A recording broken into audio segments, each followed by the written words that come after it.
তিমিরান্ধস্য জ্ঞানাঞ্জনশলাকয়া চক্ষুর্মিলিতাং যেন তস্मै শ্রীগুরবে নমঃ। শ্রীচৈতন্যমনাভীষ্টং স্থাপিतं যেন ভূতলে স্বয়ং রূপকদমহ্যং দদাতি শব্দান্তিকम्। নমো ওং বিষ্ণুপাদায় কৃষ্ণপৃষ্ঠায় ভূতলে শ্রীমতে ভক্তিবেদান্ত স্বামিনীতি নামিনে। নমস্তে সরস্বতী দেবে গৌরবাণী প্রচারিণে নির্বিশেষ শূন্যবাদী পাশ্চাত্যদেশতারিণে। বঞ্চকল্পতরুভ্যশ্চ কৃপা সিন্ধুভ্যেব চ পতিতানাং পাবনেভ্যো বৈষ্ণবেভ্যো নমো নমঃ। জয় শ্রীকৃষ্ণ চৈতন্য প্রভু নিত্যানন্দ শ্রী অদ্বৈত গদাধর শিবসদি গৌরভক্তবৃন্দ। হরে কৃষ্ণ কৃষ্ণ কৃষ্ণ হরে হরে, হরে রাম রাম রাম হরে হরে। ওম নমো ভগবতে বাসুদেবায়। ওম নমো ভগবতে বাসুদেবায়। ওম নমো ভগবতে বাসুদেবায়। নারায়ণং নমস্কৃত্য নরং চৈব নরোত্তমং দেবীং সরস্বতী ব্যাসং ততো জয়মুদীরয়েৎ। মুখং করোতি বাচালং পঙ্গুলং লঙ্ঘয়তে গিরিম যৎকৃপাতমহং বন্দে পরমানন্দমাধবম। শ্রীগুরুদীনতারিণাম শ্রীচৈতন্যঈশ্বরম।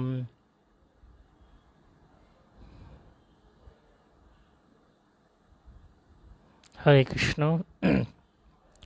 সুধী ভক্তমণ্ডলী, আপনাদের সকলের চরণে প্রণাম নিবেদন করছি এবং সকলকে কৃষ্ণপ্রীতি শুভেচ্ছা জানাচ্ছি। শ্রীমদ্ ভাগবতম প্রথম স্কন্ধ 18 অধ্যায় মহারাজ পরীক্ষিত ব্রাহ্মণ বালকের দ্বারা অভিশপ্ত। আজকে 20 শ্লোক থেকে আলোচনা হবে। ইতবতালম ননুশোচিতেন গুণৈ অসাম্যনতিশয়স্য হিতেতরান পার্থয়ত বিভূতি ক্রীড়েনুঞ্জসতে হনঃ বিশপ্তে অপসপ্স। এখানে প্রতিপন্ন হলো যে পরমেশ্বর ভগবান অনন্ত এবং কেউ তার সমতুল্য নন, তাই কেউ যথেষ্টভাবে তার সম্বন্ধে বলতে পারেন না।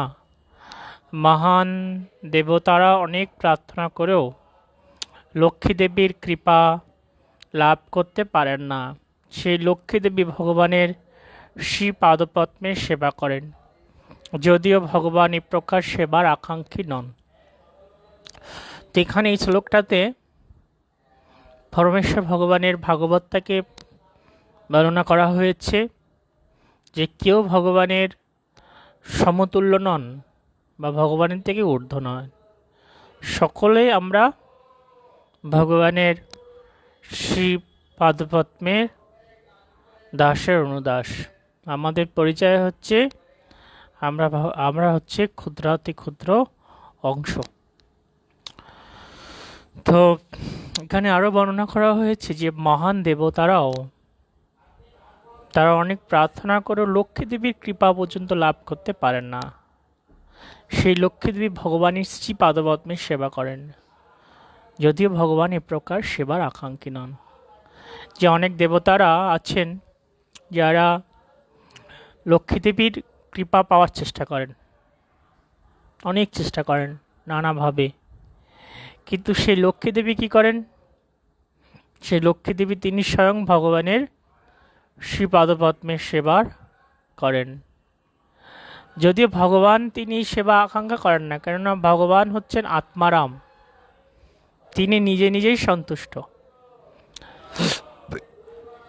ব্রহ্মসংহিতায় ব্রহ্মা তিনি প্রথম শ্লোকে বর্ণনা করছেন, চিন্তামণি প্রকরশতমসকল্প বৃক্ষ লক্ষ্য অবৃতেষু সুরবিরভিপালয়ন্তাম লক্ষ্যে সহস্র সম্ভ্রম শিবমানম গোবিন্দমাদিপুরুষম তমাং ভজামি। তো লক্ষ্মী সহস্র সম্ভ্রম শিবমানম। তাহলে এখানে ব্রহ্মসংহিতার প্রথম শ্লোকে ব্রহ্মা বলছেন যে লক্ষ লক্ষ সহস্র লক্ষ্মী সহস্র শত শত লক্ষ্মী দেবী কি করেন, ভগবানের শ্রী পাদপদ্মে সেবায় যুক্ত থাকেন। তা ভগবান তিনি হচ্ছেন সব থেকে শ্রেষ্ঠ। ভগবান শ্রীকৃষ্ণ সমস্ত কিছুর উৎস, ঈশ্বর পরম কৃষ্ণ সচ্চিদানন্দ বিগ্রহ, অনাদির আদির গোবিন্দ সর্বকারণ কারণ। তো ঈশ্বর হচ্ছে পরম কৃষ্ণ, তার স্বরূপ হচ্ছে সচ্চিদানন্দময়।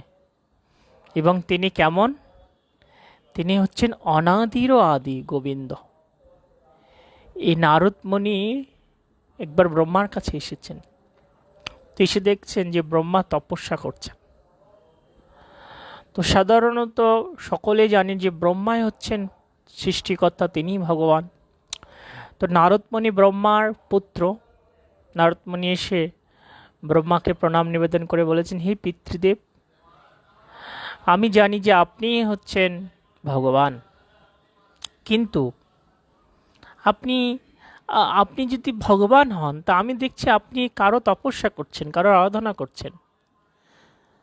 এটা কি আমি বুঝতে পারছি না, আপনি ভগবান হয়েও কেন এভাবে অন্যের উপাসনা করছেন?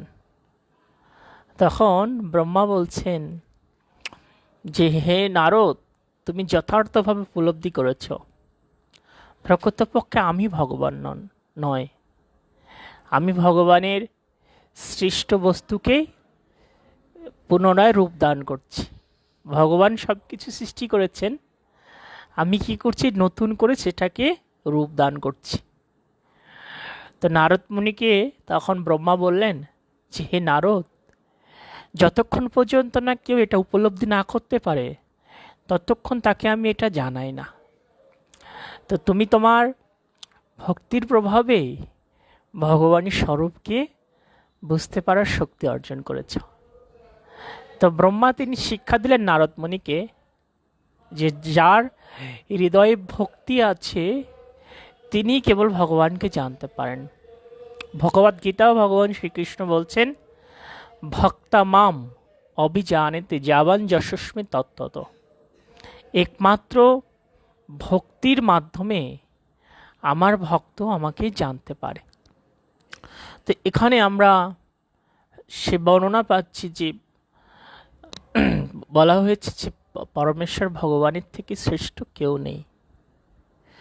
তাহলে এই জগতে যদি আমরা কারো আরাধনা করতে চাই তাহলে কাকে আরাধনা করা উচিত? যিনি শ্রেষ্ঠ তার আরাধনা করা উচিত, যিনি শ্রেষ্ঠ স্তরে রয়েছে। আমরা কেন আরাধনা করব?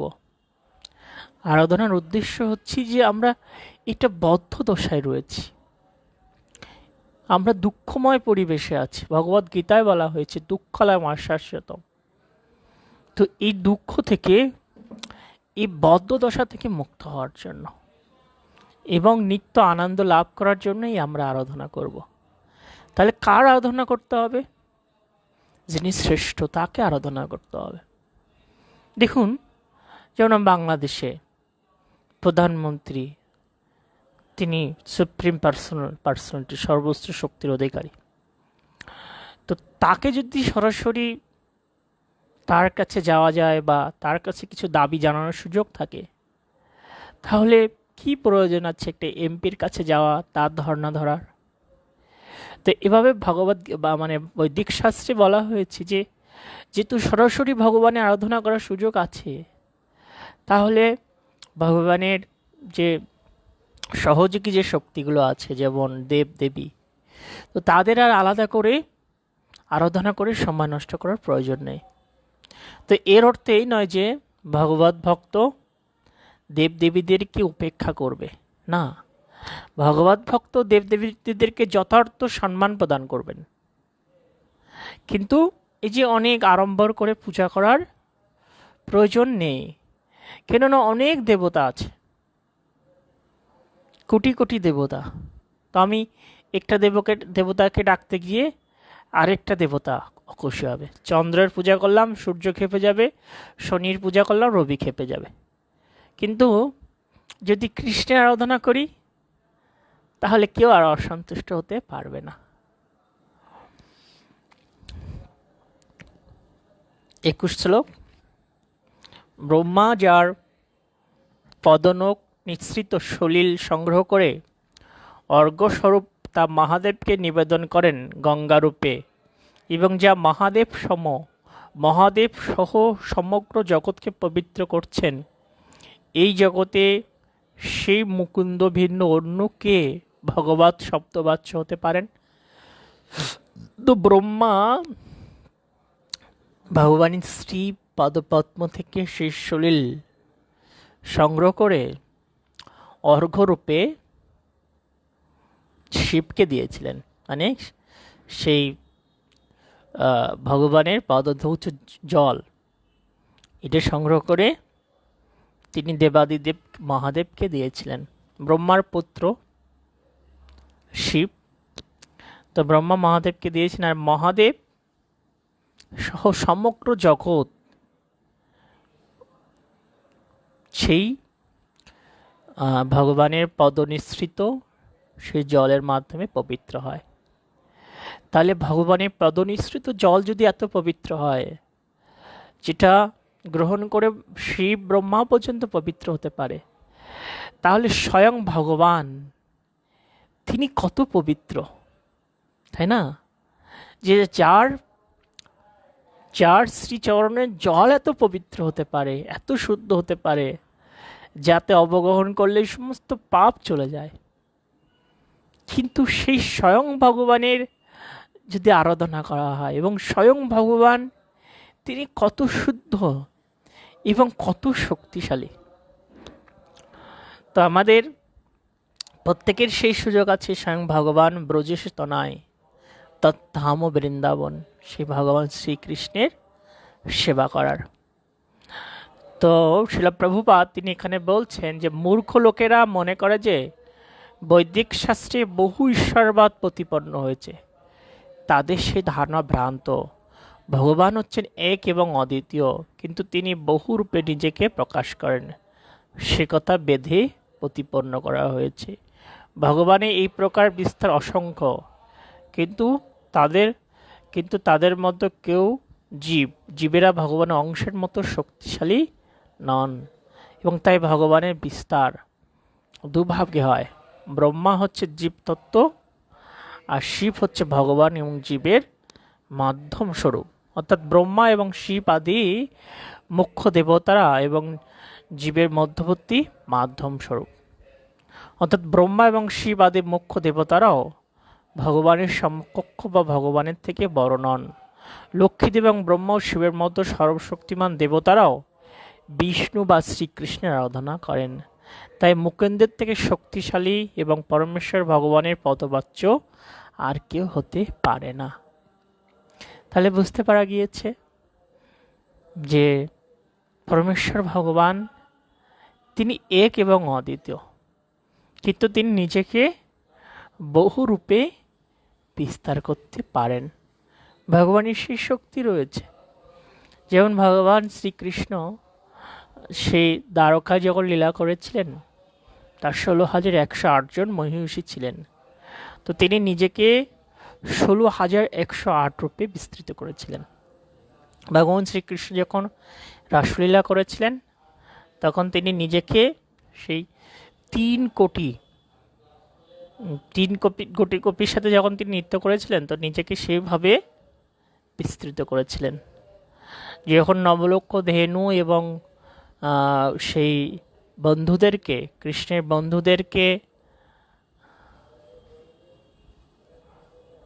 বন্ধুদেরকে অপহরণ করে নিয়ে গেছিলেন, তখন কৃষ্ণ নিজেকে নবলক্ষ ধেনু রূপে তৈরি করেছিলেন। কিন্তু স্বয়ং কৃষ্ণ এক, তো নিজেকে তিনি বিস্তৃত করতে পারেন। তা আমাদের সনাতন ধর্মে বহু ঈশ্বরবাদের কোনো বিষয় উল্লেখ নেই, এক ঈশ্বরবাদের কথাই আছে। আর সেই এক ঈশ্বরকে, সেই এক ঈশ্বর হচ্ছেন কৃষ্ণ।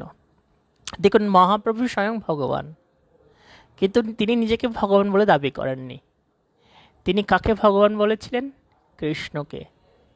রামচন্দ্র নিজেকে ভগবান বলে দাবি করেননি, কিন্তু স্বয়ং কৃষ্ণ তিনি যখন এসেছিলেন তিনি নিজেকে ভগবান বলে দাবি করেছিলেন এবং বলেছিলেন যে আমি পরম ব্রহ্ম, আমি পরম ধাম, আমি হচ্ছে সমস্ত সৃষ্টির উৎস, আমার অধ্যক্ষতায় সমস্ত জগৎ পরিচালিত হচ্ছে। তো এইভাবে ভগবান শ্রীকৃষ্ণ তিনি নিজেই নিজের ভগবত্তাকে প্রকাশ করেছেন ভগবদ্গীতার মাধ্যমে, এবং তিনি কি করেছিলেন? বিশ্বরূপ দর্শন করেছিলেন অর্জুনকে, যে তিনি যে স্বয়ং ভগবান সেটা প্রমাণ করার জন্য। তিনি তার বাল্যকালে গিরিগোবর্ধনকে ধারণ করেছিলেন। তো এইভাবে হাজার হাজার প্রমাণ রয়েছে যে কৃষ্ণ ভগবান। তো আমাদের উচিত সেই পরমেশ্বর ভগবানের সেবায় যুক্ত হওয়া। কোনো সাধারণ মানুষ বা কোনো মন গড়া ভগবানের কাছে শরণাগত হওয়া জ্ঞানী ব্যক্তির লক্ষ্য নয়। কিন্তু যারা নিতান্ত মূর্খ তারা সাধারণ মানুষের পূজা করতে পারে এবং এভাবে তাদের জীবনের এই মহামূল্যবান সুযোগটিকে নষ্ট করে। তো 22 নম্বর শ্লোক, পরমেশ্বর ভগবান শ্রীকৃষ্ণে আসক্ত আত্মসংযত ব্যক্তিরা সহসা স্থূল দেহ এবং সূক্ষ্ম মনসহ জড়জাগতিক আসক্তি পরিত্যাগ করে সন্ন্যাস আশ্রমের চরম সিদ্ধি পরমহংসত্ব প্রাপ্তির জন্য গৃহত্যাগ করে চলে যান, যার ফলে অহিংসা তথা বৈরাগ্য স্বাভাবিকভাবে সম্পাদিত হয়। তো এখানে বলা হয়েছে যে কারা সেই সন্ন্যাস আশ্রমে বা পরমহংস স্তরে অধিষ্ঠিত হতে পারে? যারা সেই পরমেশ্বর ভগবানের সেবায় যুক্ত আত্মসংযত ব্যক্তিরা। তারা ধীরে ধীরে ধীরে ধীরে এই জড়জগতের বন্ধন থেকে মুক্ত হয়ে সে পরমহংস স্তরে অধিষ্ঠিত হতে পারেন। তো এখানে আত্মসংযত বলতে কি বোঝানো হয়েছে? আত্মসংযত বলতে তাকে বলা হয়েছে যিনি ইন্দ্রিয়তৃপ্তির চেষ্টায় যুক্ত নন, অর্থাৎ ইন্দ্রিয় সুখ ভোগে যিনি যুক্ত নন তিনি হচ্ছেন আত্মসংযত ব্যক্তি। তাহলে কাকে মানে আত্মসংযত ব্যক্তি কে নয়? যিনি এই ইন্দ্রিয় সুখ পরায়ণ, যিনি তার ইন্দ্রিয় তৃপ্তির চেষ্টাতে সর্বক্ষণ যুক্ত থাকে, সে হচ্ছে আত্মসংযত নয়। কিন্তু কে আত্মসংযত? যিনি ইন্দ্রিয় সুখ ভোগের প্রচেষ্টায় যুক্ত থাকে না। তা আত্মসংযত ব্যক্তি কি করেন? তিনি কৃষ্ণ ইন্দ্রিয় প্রীতিবিধান করেন। সর্বোপাধি বিনির্মুক্তম তৎপরেত্তেন নির্মলম ঋষিকেশ শিবং ভক্তিরুচ্যতে। যে এই আত্মসংযত ব্যক্তিরা উপাধি থেকে মুক্ত হন। তারা হয়তো বড় পোস্টে চাকরি করছেন, কিন্তু কখনো নিজেকে সে বড় বলে অভিমান করেন না। যেমন আমাদের মহান আচার্য শিল ভক্তিবিনোদ ঠাকুর, তিনি সেই সময়কার ইংরেজ সরকারের ম্যাজিস্ট্রেট ছিলেন, 7 জন ম্যাজিস্ট্রেটের অন্যতম ছিলেন। তো তিনি যখন ভগবান আরাধনা করতেন, একবারে এটা সাধুর মতো ভাব নিয়ে তিনি ভগবানের সেবায় যুক্ত হতেন, নিজে হাতে পূজা করতেন, সব শ্রেণীর মানুষের সাথে মিশতেন। তো এই ভক্তিবিনোদ ঠাকুর তিনি ভগবানের সেবায় যুক্ত ছিলেন বিধায় তিনি তার এই যে উচ্চ পদের গর্ব ছিল না। কিন্তু অনেক ব্যক্তি আছে যারা একটা চৌকিদারের দায়িত্ব পালন করেও গর্বে গর্বান্বিত। তো এই গর্ব অহংকার কখন দূর হয়? যখন কেউ ভগবানের প্রেমময়ী সেবায় যুক্ত হয়। তো ভগবানের প্রেমময়ী সেবায় যুক্ত হওয়ার মাধ্যমে এভাবে সমস্ত সদ্গুণগুলো প্রস্ফুটিত হয়। তাহলে আমরা কি উপলব্ধি করলাম? যে যারা আত্মসংযত ব্যক্তি, তারা ভগবানের প্রীতিবিধান করতে পারেন এবং তারা ধীরে ধীরে ধীরে ধীরে পরমহংস স্তরে অধিষ্ঠিত হতে পারেন। তো আমরা কি জানলাম? কে আত্মসংযত? যিনি ভগবানের ইন্দ্রিয়ের সেবায়, মানে ঋষিকেশ, যিনি ভগবানের প্রীতিবিধানে যুক্ত আছেন, তিনি আত্মসংযত, মানে নিজের ইন্দ্র তৃপ্তিতে যুক্ত নয়। আর কে আত্মসংযত নয়? যে নিজের ইন্দ্র তৃপ্তিতে সবসময় যুক্ত থাকে। মানে হয়তো বাজার থেকে বাজার করে আনলো, নিজের রসনা তৃপ্তির জন্য কাজ করছে, ভগবানকে নিয়ে তার কোনো চিন্তা নেই। সন্ধ্যা আরতি বয়ে যাচ্ছে, ভগবানের জন্য চিন্তা নেই। সকালবেলা ব্রহ্ম মুহূর্তে নিজের ইন্দ্রসুখ ভোগের জন্য ঘুমিয়ে থাকছে। তার কোনো অন্য কোনো, মানে তার একমাত্র নিজের দেহের সুখের কথা চিন্তা করা। যেমন অনেকে যারা নাইট ডিউটি করে, তারা সারা রাত জেগে থাকে কিছু টাকার জন্য। কিন্তু যারা কৃষ্ণের ভক্ত, তারা কি করেন? তারা ভগবানের প্রীতির জন্য রাত্রি জাগেন, তারা ভোরবেলা ঘুম থেকে ওঠেন ব্রহ্ম মুহূর্তে। কিন্তু একটা সাধারণ ব্যক্তি যারা নাইট ডিউটি করছে, কিন্তু সারা রাত জেগে থাকছে, কিন্তু যেদিন নাইট ডিউটি নেই, তারা কিন্তু সেদিন সকালে ওঠার চেষ্টা করে না। এটা হচ্ছে পার্থক্য। একজন মানে ইন্দ্রসুখ ভোগ প্রাপ্তি ব্যক্তি এবং কৃষ্ণ ইন্দ্রিয় প্রীতিবিধান রত ব্যক্তির পার্থক্য। যারা কৃষ্ণ ইন্দ্রিয় প্রীতিবিধানের প্রচেষ্টায় সদা যুক্ত আছে, তারা চরমে সেই ভগবত ভক্তির দিব্য আনন্দ লাভ করে ভগবানের কাছে ফিরে যান। তো শিল প্রভুপাদ এখানে বলছেন যে কৃত্রিমভাবে ইন্দ্রগুলোকে জড় সুখভোগের প্রচেষ্টা থেকে নিরস্ত করার মাধ্যমে আত্মসংযম লাভ করা যায় না। পক্ষান্তরে ইন্দ্রগুলোকে ভগবানের প্রেমময়ী সেবায় যুক্ত করার মাধ্যমে কেবল তা সম্ভব হয়। ইন্দ্রগুলোকে জোর করে দমন করা যায় না, পক্ষান্তরে উপযুক্ত কার্যে নিযুক্ত করার মাধ্যমে কেবল তা সম্ভব হয়। তো দেখুন যে ইন্দ্রগুলোকে আমরা জোর করে দমন করতে পারি না, সেটা সম্ভব না।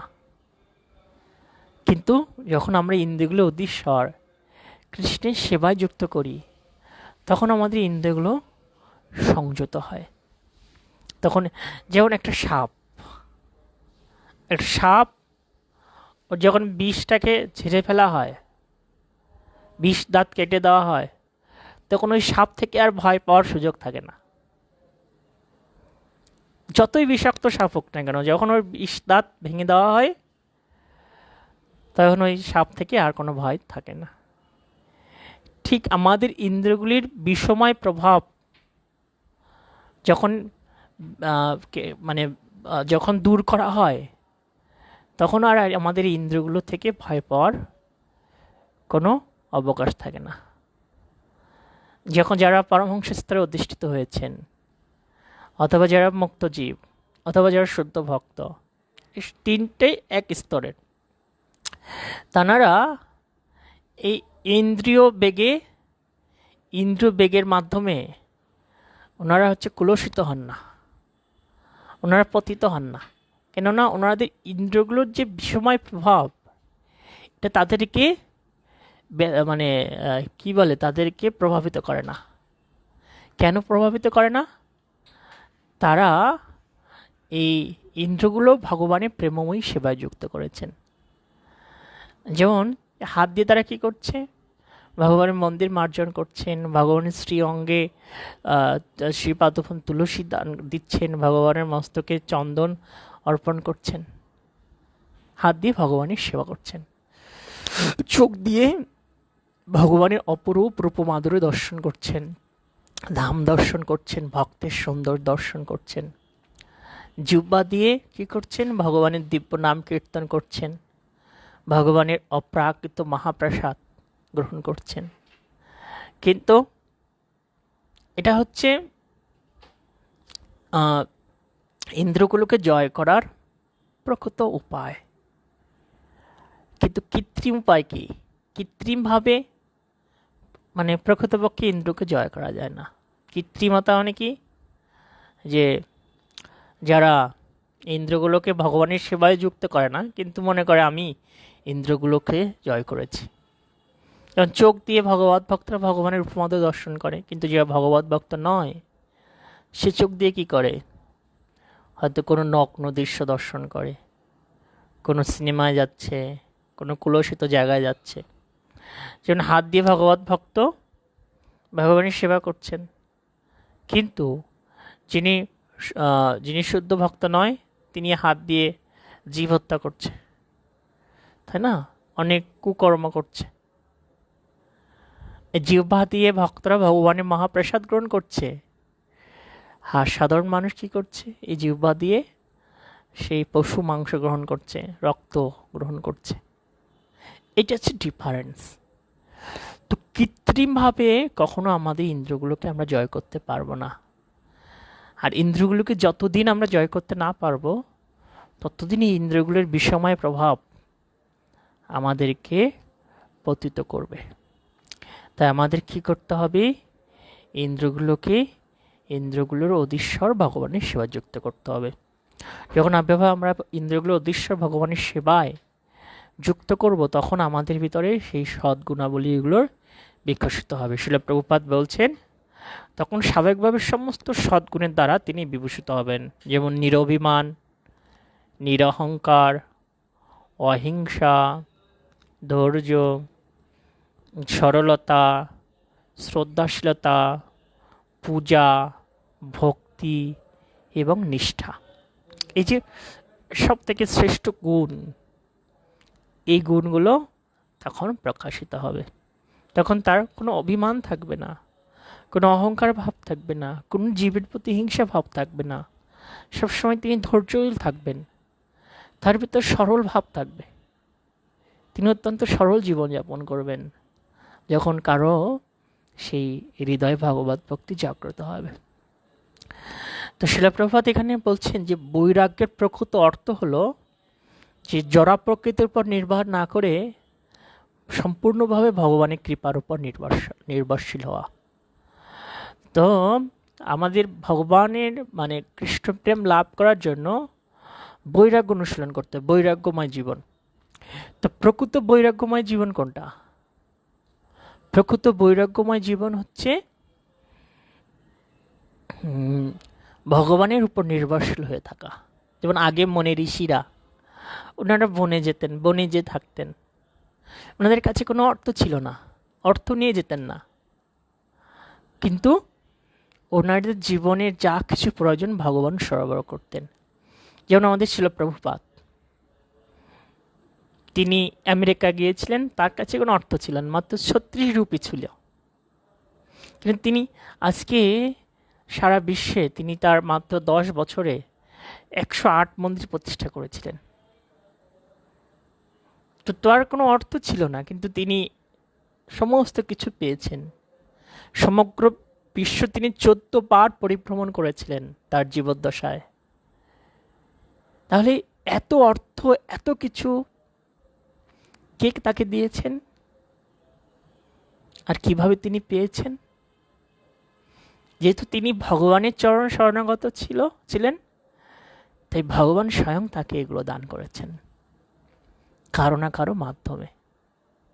সেটা প্রভুপাদকে একবার সাংবাদিক জিজ্ঞাসা করছেন, প্রভুপাদ আপনার তো এই এত মন্দির কীভাবে চলে? তো প্রভুপাদ বলছেন যে এটা কৃষ্ণের নামে আছে। দেখুন আমার প্রত্যেকটা মন্দির কৃষ্ণের নামে, গিরিধারী মন্দির, রাধা মাধব মন্দির, মদন মোহন মন্দির, রাধা গোপীনাথ মন্দির, তো কৃষ্ণর নামে তো কৃষ্ণ চালিয়ে নিচ্ছেন। আমাদের সারা বিশ্বে এখন 700-র উপরে মন্দির আছে, কোটি কোটি টাকা খরচ প্রত্যেক দিন। এগুলো কে দিচ্ছেন? কৃষ্ণ কোনো না কোনো ভক্তের হৃদয়ে চেতনা দান করে এগুলো দান করছেন। যেমন যখন সনাতন গোস্বামী তিনি তিনি যখন তার সে জীবদ্দশায় তিনি বৃন্দাবনে যখন ছিলেন, তার কাছে গোপাল ছিল, ভগবানের সেই সনাতন গোস্বামী গোপাল তার কাছে থাকতেন, স্বয়ং ভগবান। তো একবার গোপাল সনাতন গোস্বামীকে বলছেন যে, সনাতন তুমি এই মানে সনাতন গোস্বামী গোপালকে কী খেতে দিতেন? ওই যা মাদুকরি করে আনতেন, ওই রুটি, ওনার রুটি না ওই আটা, তো ওইগুলো একটু জল দিয়ে মাখিয়ে ওইভাবে ওই আগুনে না সেকেই গোপালকে দিতেন। তো একবার গোপাল ভগবান তিনি সনাতনকে বলছেন যে, দেখ তুমি কি একটু লবণও দিতে পারো না, আমার একটু খেতে কষ্ট হয়। তো সনাতন গোস্বামী বলছেন যে, দেখো বাবা, আমি অত কিছু পারবো না, আজ তুমি লবণ চাচ্ছ, কালকে সবজি চাইবে, পরের দিন অন্ন চাইবে, রুটি চাইবে, আমি অত কিছু করতে পারবো না। আমি আমার গুরুদেবের আজ্ঞা পালন করছি, গ্রন্থ লিখছি, তোমার যদি প্রয়োজন হয় তুমি নিজেই সেগুলো ব্যবস্থা করে নাও। তখন ভগবান কি করলেন, সেই সময় সেই একজন ব্যবসায়ী যাচ্ছিলেন লবণের জাহাজ নিয়ে, সেই লবণটা ওখানে বেঁধে গেল, নদীতে আটকে গেল, তো কোনোভাবেই ছাড়ছে না। তো সবাই চেষ্টা করেও ছাড়তে পারছে না। তখন কেউ না কেউ বললেন যে, এখানে একজন সিদ্ধ বাবা থাকেন, তুমি তার কাছে যাও, তিনি যদি কৃপা করেন তাহলে তোমার লবণের ট্রাকটা আবার লবণের জাহাজটা আবার নতুন করে চলতে পারে। তখন সেই ধনী ব্যক্তিটি, সে ব্যবসায়ী বণিক, তিনি সনাতন গোস্বামীর কাছে গেলেন। সনাতন গোস্বামী বলছেন, না আমি যেতে পারবো না, কিন্তু তুমি যেহেতু চাচ্ছ, তো ভগবান যদি করুণা করেন তাহলে এটা চলবে, তুমি ভগবানকে ডাকো, এই মদন মোহনকে ডাকো। তার পূর্বে সেই বণিকটি যেই সনাতন গোস্বামীকে বলছিলেন যে, আমার এই জাহাজটি যদি আবার পুনরায় চলতে শুরু করে এবং আমি এর থেকে যত লাভ পাবো সব কিছু দিয়ে আপনার এখানে একটা মন্দির করে দেব। তো তখন কি হলো, এই জাহাজ পরের দিন সনাতন গোস্বামী আশীর্বাদে চলা শুরু করলো এবং ওই সময় প্রচুর পরিমাণ লাভ হলো। আর তখন সেই বণিক সেই লভ্য অংশ সব দিয়ে একটা সুন্দর মন্দির করে দিলেন, শ্রী মদন মোহন মন্দির। আর মন্দিরের চূড়াটা এত সুবিস্তৃত ছিল, দিল্লি থেকে বৃন্দাবনের দূরত্ব 90 কিলোমিটার। তো সেই দিল্লি থেকে সে সময় মুসলিম সম্রাট অরঙ্গজেব ওখান থেকে দেখতে পেত এই মদন মোহন মন্দিরের চূড়ায় প্রতিদিন কত কেজি ঘি দিয়ে প্রদীপ জ্বালানো হতো, এবং সেই 90 কিলোমিটার দূর থেকে সে আলোর রশ্মি দেখতে পেত অরঙ্গজেব। তাহলে কত মানে উচ্চ মন্দির করে দিয়েছিলেন। অ্যাকচুয়ালি দেখুন যে ভগবানের উপরে ডিপেন্ডেবল হওয়াটা কত গুরুত্বপূর্ণ। যদি আমরা ভগবানের উপর ডিপেন্ডেবল হই তাহলে ভগবান আমাদেরকে সব কিছু দান করবেন। ভগবান তিনি সব কিছু দিতে পারেন, তার সমস্ত সামর্থ্য আছে, কিন্তু আমরা সেটা উপলব্ধি করতে পারি না। আমরা মনে করি আমি অর্থ সংগ্রহ করব, অর্থ আমাকে রক্ষা করবে, কিন্তু সমাজে বহু মানুষের অর্থের অভাব নেই, তারপরও তার জীবনে সুখ নেই, যথার্থ শান্তি নেই, নানা দুঃখে তার জীবন জর্জরিত, তাই না? যথেষ্ট অর্থ থাকা সত্ত্বেও মানুষের মৃত্যু হচ্ছে। তো এই অর্থ এটা মানুষকে যথেষ্ট সুখ দিতে পারে না। যদি ভগবান কারোর প্রতি প্রসন্ন হয় তাহলে তিনি কেবলমাত্র প্রকৃত সুখ আস্বাদন করতে পারেন। তাই শিল প্রপাত এখানে সেই প্রকৃত বৈরাগ্যবান ব্যক্তি যিনি ভগবানের উপরে পূর্ণভাবে নির্ভরশীল। তাহলে আমাদের নির্ভরতাটা ভগবানের উপরে বর্ধিত করতে হবে। যারা সন্ন্যাসী তারা কখনো সঞ্চয় করেন না, দুপুরে কি খাবেন তাদের সেই অর্থ নেই। তাদের এই জীবনটা কেমন? তাদের জীবনটা শরণাগত জীবন। যদি ভগবান জুটিয়ে দেন হবে, না হলে না হবে। এখনো বৃন্দাবন ধামে হাজার হাজার ভক্তরা বাস করেন, তাদের দুপুরে কি খাবে সেই ব্যবস্থা নেই, রাত্রে কি খাবে সেই ব্যবস্থা নেই, কোথায় ঘুমাবে সেই ব্যবস্থা নেই। কিন্তু তারপরও এভাবে হাজার হাজার মহাত্মা বৃন্দাবনে পড়ে আছেন। তারা কি না খেয়ে আছেন ওখানে? না, ভগবান কারো না কারো মাধ্যমে তাদের কাছে খাবার পাঠাচ্ছেন, তাদের থাকার ব্যবস্থা করে দিচ্ছেন। তো আমাদের জীবন এভাবে সেই সমস্ত মহাত্মাদের আদর্শগুলো উপলব্ধি করে ভগবানের উপর নির্ভরশীলতাকে বাড়াতে হবে। তো সমাজে অনেক ব্যক্তির অনেক অর্থ আছে, অধিকাংশ মানুষ এই অর্থের প্রতি অনেক নির্ভরশীল, আর অর্থকে আঁকড়ে ধরে বসে থাকতে চায়। সেভাবে যদি আপনি অর্থের প্রতি আপনার নির্ভরশীলতা বাড়ান, তৈরি করে রাখেন, তাহলে পরমেশ্বর ভগবানের প্রতি আপনার সে ডিপেন্ডেবল নির্ভরশীলতা আসবে না।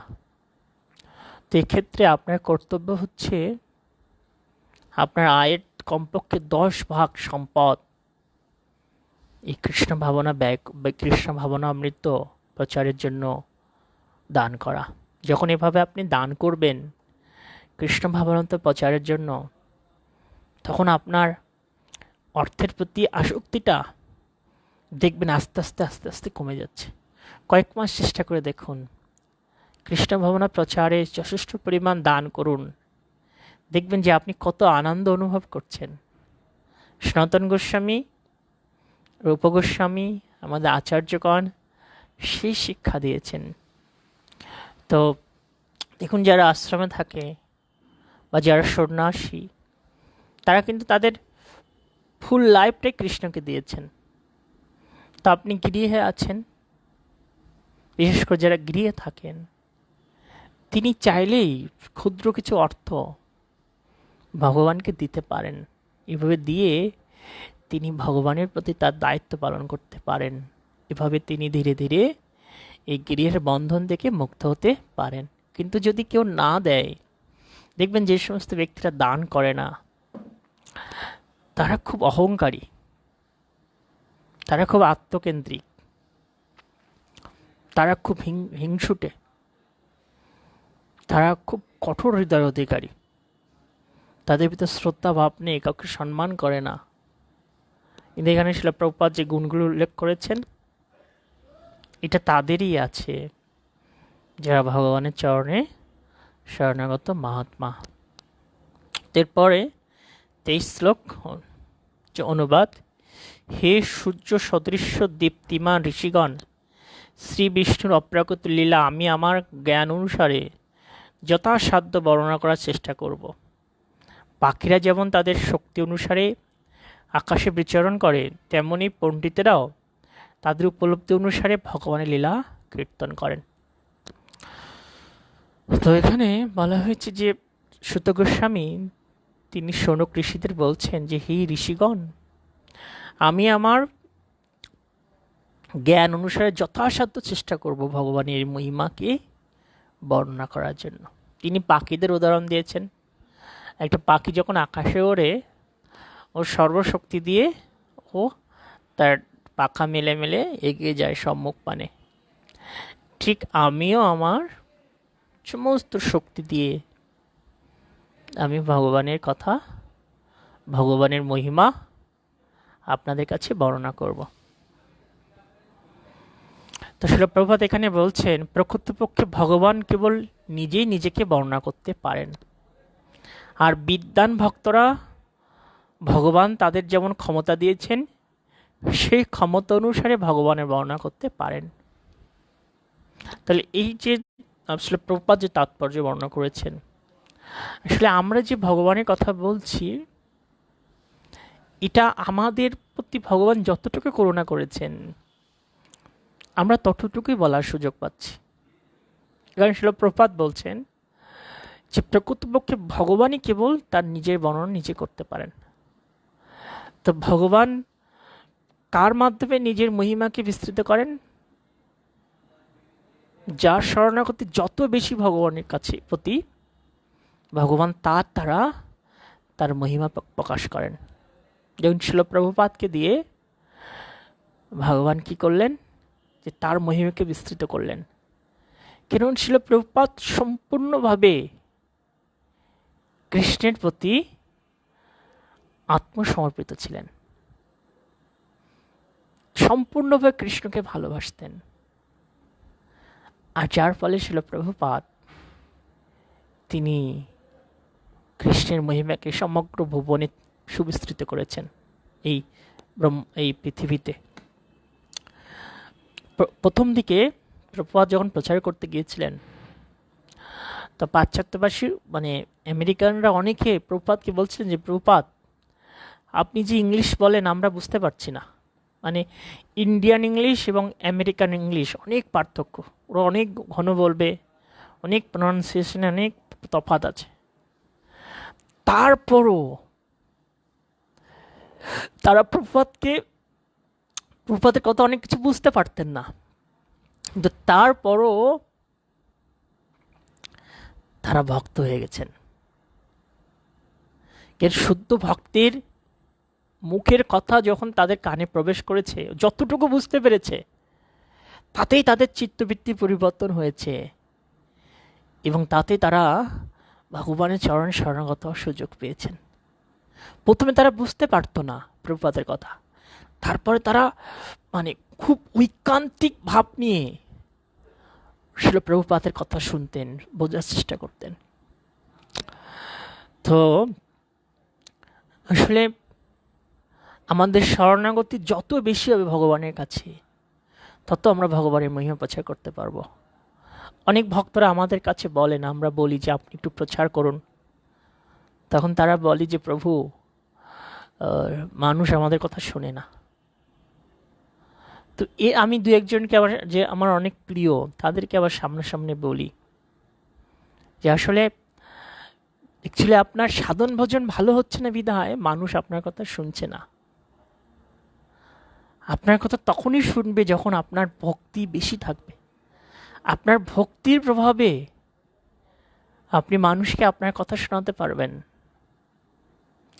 তাই আপনি আপনার সাধনাকে বৃদ্ধি করুন, আপনার শরণাগতিকে বৃদ্ধি করুন গুরু কৃষ্ণের চরণে। তাহলে আপনার কথা মানুষ শুনবে, মানুষ আকৃষ্ট হবে, আর আপনার মাধ্যমে কৃষ্ণ তিনি তার মহিমা বিস্তৃত করাবেন। তা শুধু ভক্তমণ্ডলী, এই কৃষ্ণ কথা, কৃষ্ণের মহিমা প্রচার করা খুব গুরুত্বপূর্ণ। তো আমরা সবাই সেই মহিমান্বিত সে কর্মের অংশীদার হতে পারি যদি আমরা কৃষ্ণকে ভালোবাসি, তার সেবা করি। আমাদের একটা ব্রহ্মচারী কনভেনশন হচ্ছে, গতকাল থেকে শুরু হয়েছে। তো আমাদের ভক্তি পুরুষোত্তম স্বামী মহারাজ তিনি বলছিলেন, এই ভক্তি জীবন আমরা যেটা গ্রহণ করেছি এটা হচ্ছে ভালোবাসার জীবন। আমরা কৃষ্ণকে ভালোবাসি, কৃষ্ণকে ভালোবাসবো বিধায় এই জীবন গ্রহণ করেছি। তো প্রথমে আমাদের ভালোবাসা কৃষ্ণকে অর্পণ করা সম্ভব না। যে কৃষ্ণ দেখতে চান যে আমরা তার ভক্তকে ভালোবাসি কিনা। যদি আমরা তার ভক্তকে যখন ভালোবাসবো, তার ভক্তের যখন সেবা করব, তখন কৃষ্ণ উপলব্ধি করেন, না এই আমার ভক্তকে ভালোবাসে মন প্রাণ দিয়ে, তাহলে হয়তো এই আমার সেবা করার যোগ্য। তাহলে আগে আমাকে কাকে ভালোবাসতে হবে? কৃষ্ণের ভক্তকে।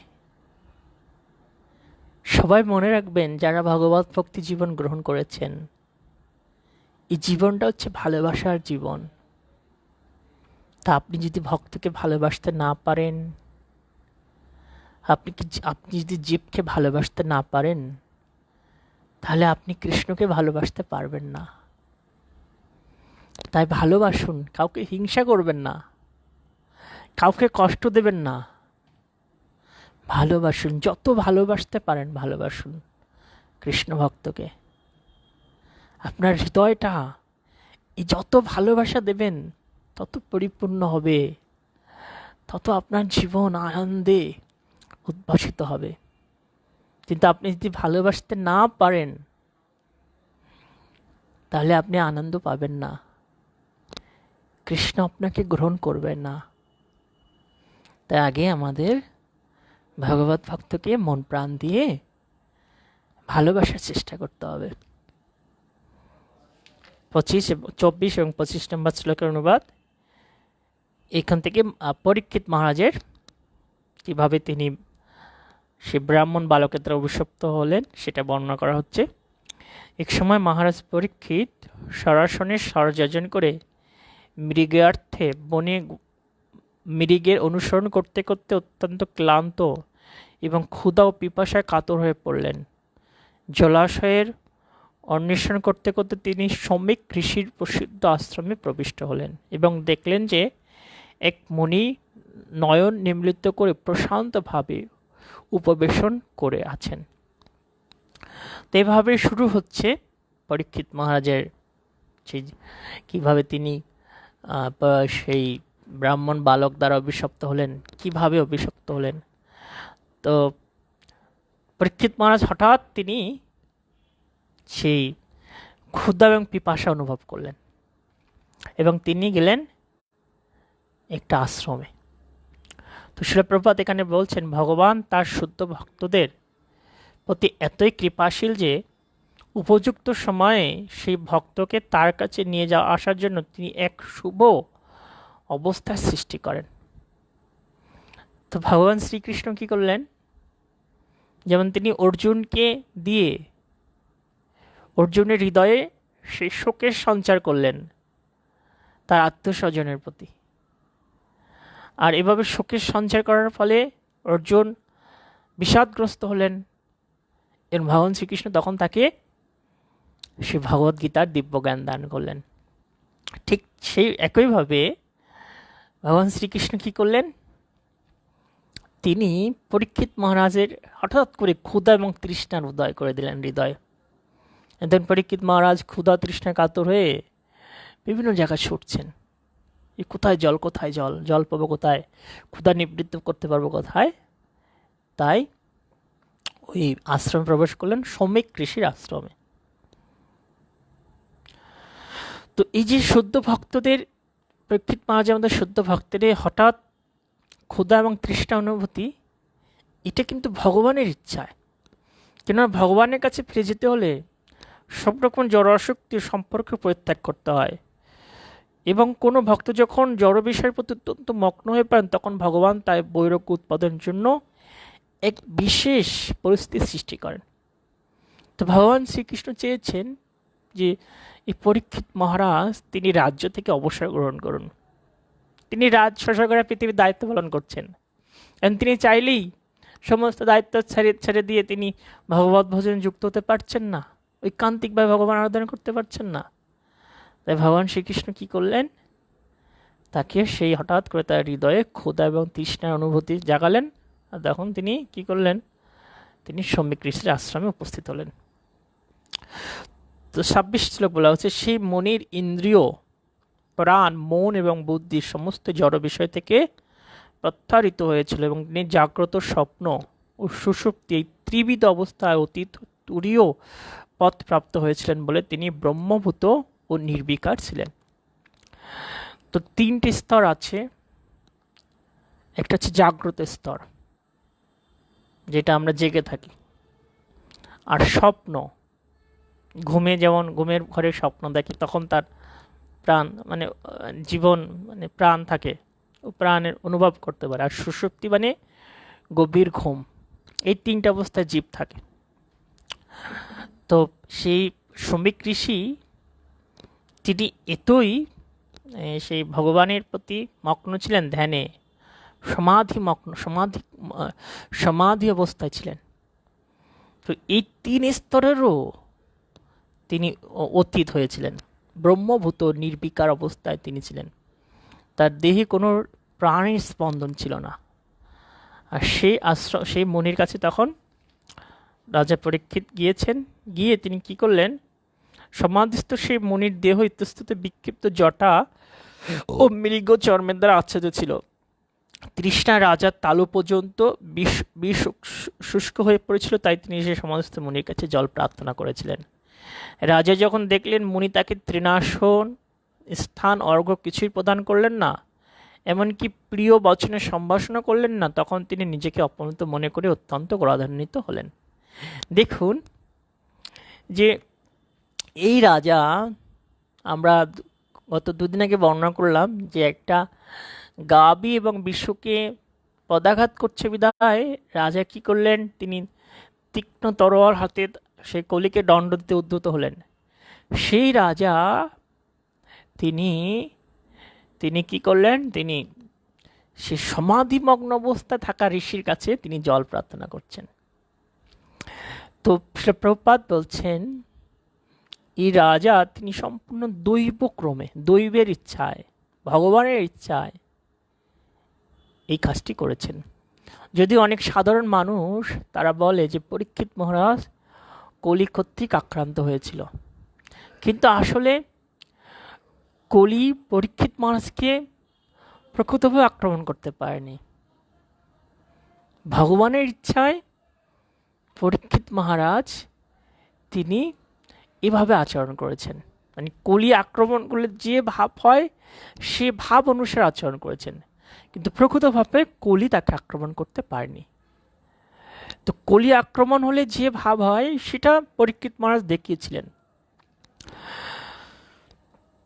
তো এখানে কিভাবে সম্ভাষণ জানাতে হয় সেই বর্ণনা করা হয়েছে, যে আমাদের বৈদিক পথ অনুসারে শত্রু যদি গৃহে আসে, কারো গৃহে যায়, তার সাথে এমনভাবে আচরণ করা উচিত যেন তিনি যে তার শত্রু এটা ভুলে যান। এটাই হচ্ছে আমাদের বৈদিক বিধান, এটা হচ্ছে সনাতন ধর্মের বিধান। আমাদের শত্রুর যদি গৃহে যায় তার সাথে দুর্ব্যবহার করা উচিত না। যেমন ভীম এবং অর্জুন সহ শ্রীকৃষ্ণ জরাসন্ধ রাজার কাছে গিয়েছিলেন। তো জরাসন্ধ রাজার কাছে গিয়ে তারা কি যুদ্ধ প্রার্থনা করেছিলেন। যুদ্ধ করা মানে কি, দণ্ড করা। জরাসন্ধের সাথে ভীম দণ্ড করবেন। তারপরও জরাসন্ধ তিনি নিজে একটা অসুর রাজা হয়েও শ্রীকৃষ্ণ, অর্জুন এবং ভীমকে মহা আড়ম্বর পূর্ণভাবে সংবর্ধনা দান করেছিলেন। এটা আমাদের বৈদিক রীতি। আজকে আমরা অনেকে এটা ভুলে গিয়েছি। আমরা একটা গৃহে অতিথি আসলেও তার সাথে ঠিক মতো কথা বলি না, তাকে ঠিক মতো বসতে দেই না। আমরা নিজেরাও এর ভুক্তভোগী। আমরা অনেক গৃহে গিয়ে দেখি আমাদের বসতে পর্যন্ত বলা হয় না। মানে কিছু মানুষ এত বিষয় হয়ে গেছে যে গৃহে ভগবানের যারা প্রিয়জন ভক্তরা গিয়েছে তাদের বসতে পর্যন্ত বলার অবকাশ করে না, উপলব্ধি বোধ করে না। এত বিষয়ে তারা ডুবে আছে। তো আমাদের এই বৈদিক বিধান অনুসারে কেউ যদি গৃহে আসে তাকে আসনে বসতে দিতে হয়, তার সাথে সুন্দর ব্যবহার করতে হয়, তাই না? কিছু অর্ঘ্য, জল দান করতে হয় আসার সাথে সাথে। যেহেতু অতীতে আসছে, হয়তো অনেক পথ ভ্রমণ করে এসেছে, তাকে একটু জল খেতে দিতে হয়। তিনি না খেলেও তাকে এটা অর্পণ করতে হয়। তো অনেক ক্ষেত্রে অনেক গরিব ব্যক্তি, তার অতিথিকে দেওয়ার মতো কিছু নেই, তাহলে তিনি কি দিতে পারেন? হয়তো গৃহে জলও পর্যন্ত নেই, বসতে দেবে সে আসন পর্যন্ত নেই। তাহলে তিনি কিভাবে অতিথিকে সম্মানিত করবেন? তার সুন্দর সম্ভাষণের মাধ্যমে, সুন্দর কথার মাধ্যমে। এটা তো ভগবান দিয়েছেন আপনাকে, এই সুন্দর ব্যবহার। আপনার গৃহে আসন নেই, খাদ্য নেই, জল নেই, শূন্য, অসুবিধা নেই, আপনি মিষ্টি কথা বলুন, তাকে ভদ্রভাবে সম্ভাষণ করুন, তাতেই তিনি সন্তুষ্ট হবেন।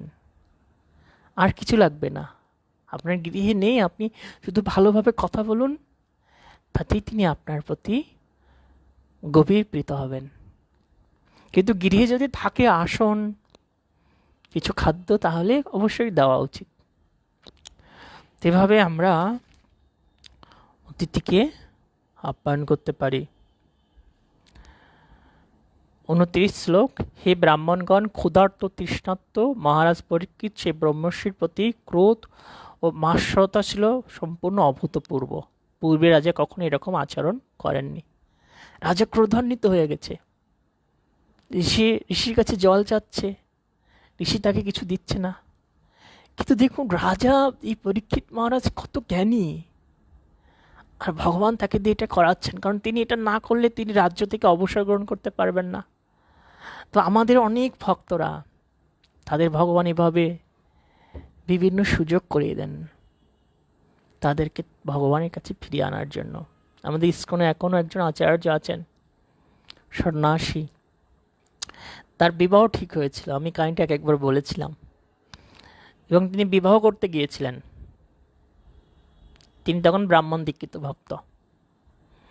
তো সেই বিবাহে তিনি তার গুরুদেব শিল প্রভুপাদকে নিমন্ত্রণ করেছিলেন। প্রভুপাদও গিয়েছিলেন সেই বিবাহতে, বিবাহ অংশগ্রহণ করার জন্য। কিন্তু কোনো কারণে সেই বিবাহটা ভেঙে গিয়েছিল। যজ্ঞ সেই যজ্ঞের বেদি সাজানো ছিল, পাশে গুরুদেব বসা আছে, শিষ্য বিবাহ করার জন্য এসেছে। তখন শিল প্রভুপাদ তার শিষ্যকে বলছেন যে, দেখো, এত এই আয়োজন তো ভগবানকে আহ্বান করা হয়েছে, ভগবানকে তো আর ফিরিয়ে দেওয়া যায় না খালি হাতে, এই আয়োজন তো ব্যর্থ হতে পারে না। তো ভগবান এটা চেয়েছেন, ভগবান চাচ্ছেন না তুমি এই গৃহরূপ অন্ধকূপে প্রবেশ করো। তা আজকে তোমাকে আমি এই যজ্ঞস্থলেতে তোমাকে আমি সন্ন্যাস দিতে চাই। তখন সেই শিষ্য শিল প্রভুপাদের কাছ থেকে সন্ন্যাস নিলেন। আজকে তিনি ইস্কনের মহান আচার্য, সারা বিশ্বব্যাপী তিনি সেই কৃষ্ণ ভাবনা প্রচার করছেন। দেখুন যে ভগবানের কি পরিকল্পনা। এভাবে আমরা যারা ভক্তিপথে এসেছি, অনেকেই কোনো না কোনো বিশেষভাবে কারো না কারোর মাধ্যমে আমরা এই ভক্তিপথকে গ্রহণ করার সুযোগ পেয়েছি। কারো না কারোর মাধ্যমে অনুপ্রাণিত হয়ে আমরা এই আশ্রম জীবন লাভ করার সুযোগ পেয়েছি। তো ঈশ্বরের কৃপালে হয় যাহারে, সেই তো ঈশ্বর তত্ত্ব বুঝিতে পারে। তা আপনার যদি শরণাগতি থাকে, কৃষ্ণ আপনাকে করুণা দান করবেন। কোনো না কোনোভাবে, কারো না কারো মাধ্যমে কৃষ্ণ আপনাকে তার কাছে ফিরিয়ে নিয়ে যাবেন। ধ্রুব মহারাজ তপস্যা করতে গিয়েছেন 5 বছর বয়স। তখন তিনি গুরু গ্রহণ করেননি, তিনি তপস্যায় গিয়েছেন। দেখুন, অনেক মানুষ মনে করে যে আমি জব করব, আমার তো না দীক্ষা হয়নি, কেউ জব করব। ধ্রুব মহারাজ প্রথম যখন তপস্যায় গিয়েছেন, উনি তো দীক্ষা নিয়ে যাননি। তখন ওনার শরণাগতি দেখে ভগবান শ্রীকৃষ্ণ কি করলেন, নারদকে পাঠালেন ধ্রুবর কাছে। আর তখন নারদ ধ্রুবকে আশীর্বাদ করলেন এবং ভগবত আরাধনা শিখালেন।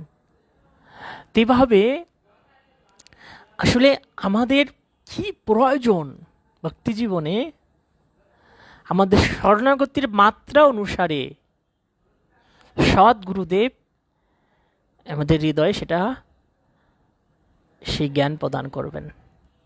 তা আপনি যত শরণাগত হবেন, গুরুদেব আপনাকে তত কাছে টেনে নেবেন। তা আমাদের শরণাগতিটাকে বাড়াতে হবে কৃষ্ণের প্রতি, তাহলে আমরা অবশ্যই কৃষ্ণের কাছে ফিরে যেতে পারবো। আজকে আমরা 29 শ্লোক পর্যন্ত পড়লাম। দেখুন, আমাদের জীবনের মহামূল্যবান সময়গুলো নানাভাবে চলে যাচ্ছে, তা আমরা যেন সুন্দরভাবে কৃষ্ণের পাদপদ্মে শরণাগত থাকতে পারি, সেভাবে আমাদের চেষ্টা করা উচিত। আমাদের প্রত্যেকের জীবনের পাতে নানা ভুল হচ্ছে, আমরা অনেক অপরাধও করছি, পাপও করছি। এমনকি যারা আমরা ভক্তি আশ্রম জীবনে আছি, আমরাও অনেক পাপ করছি। কিন্তু এই আমরা কৃষ্ণ ভক্তি করছি নিজেকে সংশোধনের জন্য, এগিয়ে যাওয়ার জন্য, সেটা মনে রাখতে হবে। একই ভুল যেন বারবার না হয়। ভুল করব, প্রভুপাদ বলছেন হয়তো কৃষ্ণ তোমাকে কয়েকবার ক্ষমা করে দেবেন, কিন্তু বারবার একই ভুল করলে কৃষ্ণ তোমাকে ক্ষমা করবেন না। তা আমাদের জীবনটাকে সুন্দরভাবে সাজাতে হবে কৃষ্ণ ভাবনার অনুকূল রূপে। আর যেটা বললাম, একটা ভালোবাসার জীবন আমরা পেয়েছি, এই ভালোবাসার জীবনটাকে আমাদের রক্ষা করতে হবে। আজকে আমি আপনাদের একটা কথা বলে শেষ করি। আমাদের যে কনভেনশন হচ্ছে, অনলাইন ব্রহ্মচারী কনভেনশন, তো সেখানে আমাদের ভক্তি অদ্বৈত নবদ্বীপ স্বামী মহারাজ, চারুচন্দ্র প্রভু এবং জগৎগুরু প্রভু একই লেভেলে প্রশ্ন করেছেন যে প্রচার, জগৎগুরু প্রভু প্রশ্ন করেছিলেন যে গুরু মহারাজ, আমরা যদিও প্রচার করছি, আগে এই করোনা ভাইরাসের পূর্বে নতুন নতুন জায়গায় যেতাম, কিন্তু অনলাইনে আমরা প্রচার করছি, নতুনদেরকে আমরা হয়তো কাছে টানতে পারছি না, তাহলে আমরা কি করব? নতুন আমরা আমাদের যারা পরিচিত তাদেরকে হয়তো ফোন করছি, তাদেরকে হয়তো পাঠে যুক্ত করছি। তো গুরু মহারাজ বলছেন যে দেখো, আমাদের প্রত্যেকের দায়িত্ব গ্রহণ করতে হবে। আজকে মনে করুন আমি প্রবচন দিচ্ছি, আমার প্রবচন যার ভালো লাগছে তার কর্তব্য আরও দুজনকে, আরও একজনকে হলেও যুক্ত করা প্রতিদিন। বা যার প্রবচন যার ভালো লাগবে, যিনি প্রবচন শোনেন, গুরু মহারাজ বলছিলেন তার কর্তব্য প্রতিদিন কাউকে না কাউকে উৎসাহিত করা। হয়তো অনেকে চাইবে না, ভক্তিপদ শুনতে চাইবে না, জড়ো মানুষ, তারা এগুলো ভালোবাসে না, তবুও তারা যদি 5 মিনিট শোনে, কারো না কারো কৃপা হবে, কেউ না কেউ ভক্তিপথে এগিয়ে আসবে। তাই গুরু মহারাজের বিষয়টাকে আপনারা সব উপলব্ধি করবেন, কাউকে না কাউকে অনুপ্রাণিত করবেন প্রতিদিন প্রবচন শোনার জন্য, কাউকে না কাউকে বলবেন যে একটু এই যে তাদেরকে বোঝাবেন সুন্দর করে, এই মনুষ্য জীবনের উদ্দেশ্য তাদেরকে জানাবেন, তো ভগবান আপনার প্রতি প্রসন্ন হবে। এতে করে কৃষ্ণ ভাবনা প্রচার সুন্দরভাবে এগিয়ে যাবে। আমরা এও বলেছিলাম মাঝে একদিন প্রবচনে যে যদি অনেক গরিব মানুষ আছে যারা ইন্টারনেট কিনতে হতে পারছে না, সেই জন্য প্রবচন শুনছে না, যারা পারছে না তারা যদি আমাদের সাথেও যোগাযোগ করে, আমরা তাদেরকে সহযোগিতা করতে পারি কিছু অর্থ দিয়ে, বা আপনাকে জানায় আপনিও কিছু অর্থ দিয়ে তাদেরকে এই কৃষ্ণ ভাবনামৃতে যোগ দিতে সহযোগিতা করতে পারেন। তো আমার সবিনয় প্রার্থনা, আপনারা সবাই কাউকে না কাউকে যুক্ত করুন প্রতিদিন, দেখবেন ধীরে ধীরে প্রচারটা বৃদ্ধি পাবে। হরে কৃষ্ণ। শিল প্রভুপাদ কি জয়, সমাবেত ভক্তমণ্ডলী কি জয়, গ্রন্থরা শ্রীমদ্ ভাগবতম কি জয়, নিতাই গৌরপীতি প্রেমানন্দে, হরি হরি বল।